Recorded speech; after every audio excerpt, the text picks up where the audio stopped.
Good morning, everybody. This is your friend, the Koblenzer Rebbe, on my way to work this morning. And always enjoy answering questions, especially from my frum brothers and sisters on Quora, which is a very interesting website that I kind of have, I would say, a love-hate relationship. Sometimes I love the questions, sometimes I hate them, but I can't stop answering. So I try my best when I can, and I got a great question from Yitzchak L, and I like that name. That's my Hebrew name, is Yitzchak. Yitzchak L asks, is there any sources, whether in the Tanakh, for those who don't know, it's the Hebrew Bible, the Jewish Bible, would at least the Protestant Christians would call the Old Testament. The Catholics have more books in their Old Testament. So in the Tanakh, or in the Talmud, or in the Zohar, to speak about extraterrestrial life beings that are alive, I would assume Rabbi Yitzchak is asking here, is about what we would call extraterrestrial biological entities. By the way, if this is your first time on the channel and you're interested in comments on religion, politics, popular culture, and other things, please hit the subscribe button. Doesn't cost you anything, and if you can, even hit that bell button, put on your notifications, and also put comments below. We love comments. We often make our videos based on the comments. Now, this is a great question because everybody's interested in this question, particularly now that there are discussion about disclosure, and I made a lot of videos on this subject, but I want to try to make this video as short as possible and stick to this question, and maybe you could later make a longer video where we discuss it a little bit more. The first thing we have to establish is that this term extraterrestrial, but Rabbi Yitzchak asked specifically, or I think he's asked about life on other planets. I don't remember the exact wording, don't have it in front of me here. I saw it this morning as I was leaving for work. We have to discuss, what does this term extraterrestrial mean? First of all, extraterrestrial just means not of this earth, right? And so therefore, essentially, there are many beings that are discussed throughout the Bible, throughout, what we would call the Tanakh, the Pentateuch, the Torah, the prophets and the writings, the other sacred writings that we have of our scripture. There's quite a lot of discussion about angels. Malachim is what we would call them in Hebrew. That word malachim, sometimes in scripture, a malach, an angel, sometimes just means a messenger, could be a human messenger, and sometimes it means something that is a non-human entity. So you have, and essentially, we know they're not really from Earth, there's different discussions about that, whether they originate from Earth and so forth. We don't really have time to get into that. We want to keep the video as short as possible, try to keep it under 15-20 minutes, let's say. I don't really plan the videos, but I could talk for hours and hours on this subject, and I can also point you to other rabbis who are more knowledgeable than me on the subject, which we will discuss. But this idea, which is something that I take from Rabbi Ariel Bar Tzadok, who lives in Tennessee, and he's often on the History Channel, if you have cable or satellite or something, or Roku. I know you can download the History Channel app, and he makes a lot of discussion. He's usually on the show called Ancient Aliens, but recently he was on another show, I think it was called The Secrets of the Skinwalker Ranch, where he discusses these issues, but also on his own YouTube channel and his own website and his own many books that he's written, he discusses this issue as well quite often, and he points that out, that both angels and demons, Shadim or Mazikin as they're called, are essentially extraterrestrial, meaning they are not of this earth. And if you want to use maybe another term that's also kind of would go along with a lot of popular science fiction type of ideas, they could really be called extra-dimensional. meaning that they come from another dimension, which essentially they do. So absolutely, we know that the Bible and the Talmud and the Zohar talk extensively about the angels and demons. Both of these subjects are discussed extensively in our literature, as well as other Kabbalistic literature, Midrashic literature. I believe Rabbi Yitzchak asked maybe Medrash also, discuss at length the existence, and it's assumed, just as a matter of fact, that angels and demons exist. It would seem that Maimonides might reject the existence of demons, but that's also not so simple. But these are ideas that, certainly when you read the Talmud in a plain way, it's just a plain, even in a halachic sense, meaning I was just learning the Gemara in Zvachim. The Gemara, it's from the end of Yavamas. The Gemara, because those are two Masechtas I'm learning right now. The Gemara near the end of Yavamas discusses in a halachic sense as to whether or not, if you hear a voice of someone saying to write a get for his wife, and there's a question as to whether or not this voice that you hear is a human voice. And then the question is, well, what if you see the form? And then the question is, well, do you have to see that this form has a shadow? And so that apparently demons don't have a shadow. But then one of the rabbis said, well, Yonasan Sheda, a demon named Jonathan, named Yonasan, told me that demons do have a shadow, but they don't have the shadow of a shadow.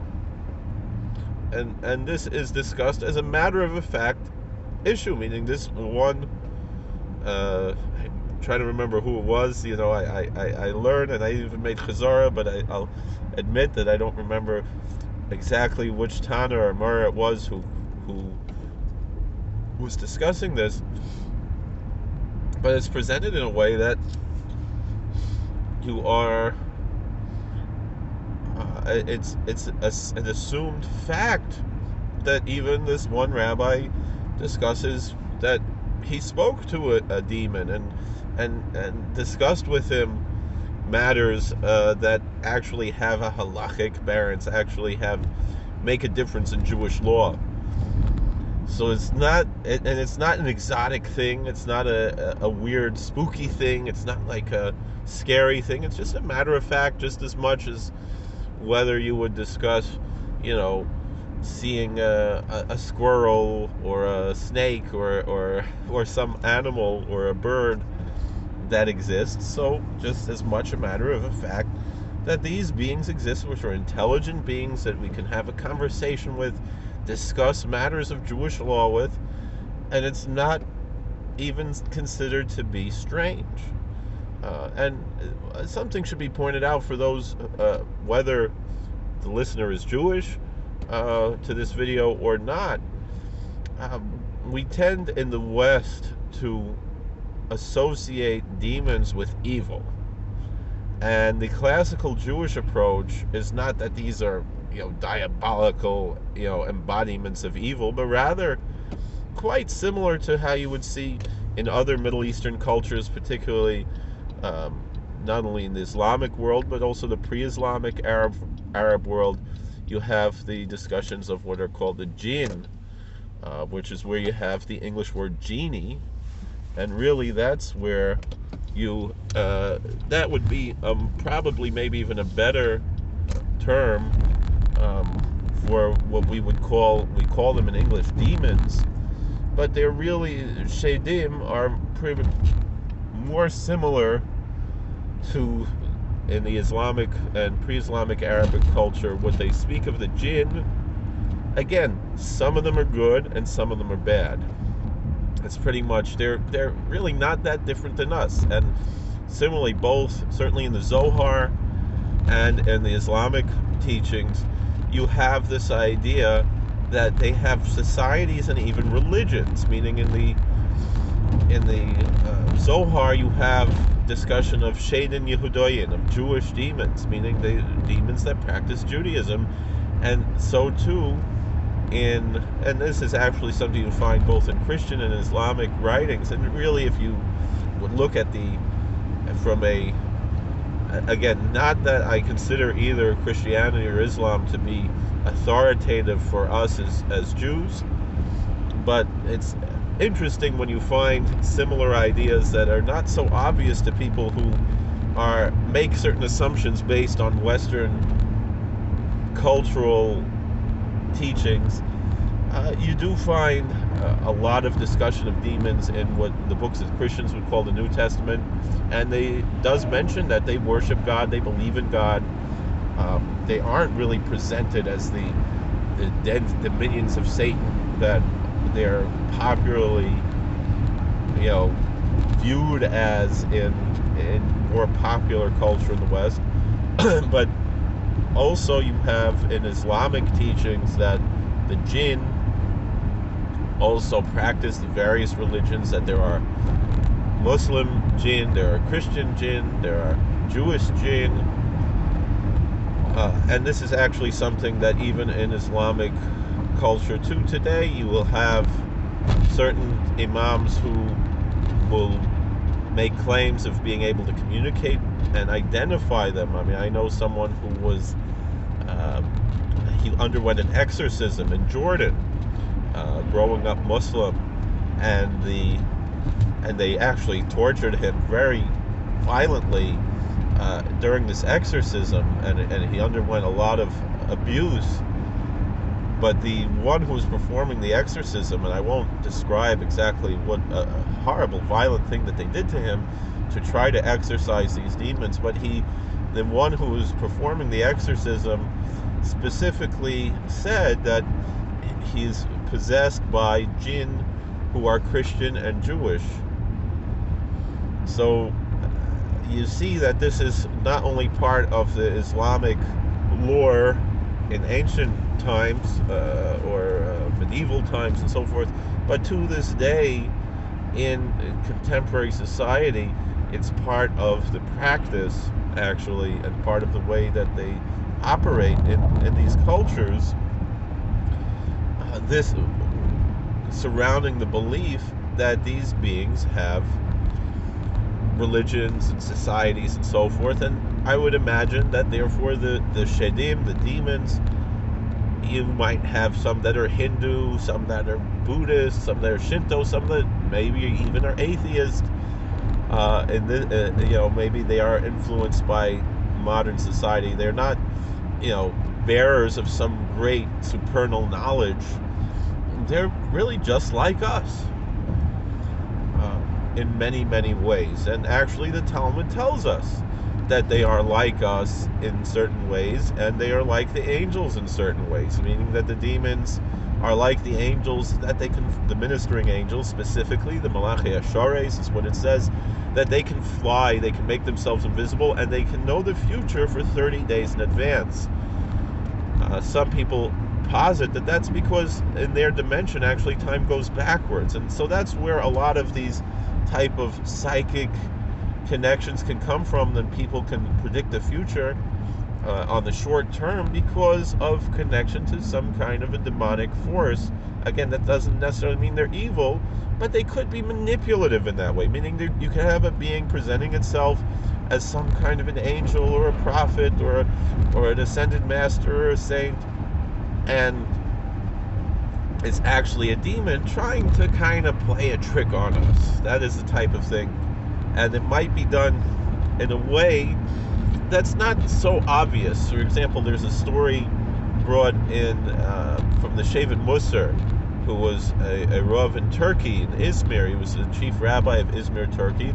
And someone approached him and said that I'm having visions of Abraham, Isaac, and Jacob, and they tell me very good things, but I know I'm not worthy of such revelations. Now, if someone will come to most rabbis today with that, they send him to a psychiatrist.